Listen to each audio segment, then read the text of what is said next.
আমাৰ আই ৰিভাৰ আছে, আই ৰিভাৰৰ upstream মনাবিলি area বুলি কয় এইটো। তাৰ পৰা মানে এইটো নদী কিবা দি আহিছে, মানে এই জাকটো হাতীৰ জাকটো নদীটো পাৰ কৰিব চেষ্টা কৰি আছিল। মাকে মানে পাৰ কৰি গ'ল, পোৱালিটো নদীৰ কিবা দি বাঢ়ি আহিল। আহি এই আমাৰ আই পোৱালি ব্ৰিজত ফাঁচি থাকিল।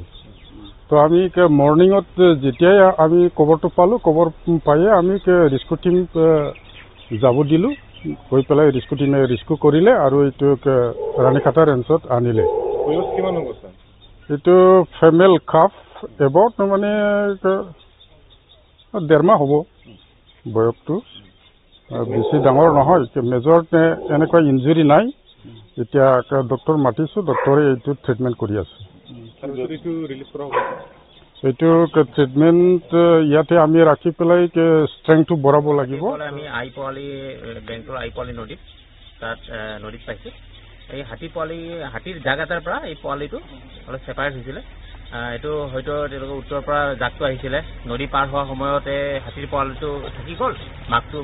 মাক আছে, হয়তো তেওঁলোকে আগুৱাই থাকি গ'ল।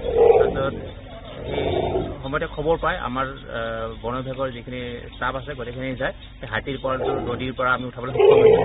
উঠাই আনি আমি আমাৰ ৰুণীখাটা ৰেঞ্জত এতিয়া ৰাখিছোঁ আৰু এতিয়া আমাৰ ডক্টৰ আহি পিছে ডক্টৰে কি পৰামৰ্শ দিয়ে সেইমতে এইটো ব্যৱস্থা লোৱা যাব। ইয়াৰ পিছত এইটো হাতী পোৱালিটো কি কৰিব বিচাৰে? হয়, আমি এতিয়া ইয়াতে ট্ৰিটমেণ্ট চলি আছে। আপোনালোকে দেখা পাইছে ট্ৰিটমেণ্ট চলি আছে এতিয়া হাতীৰ পোৱালিটো।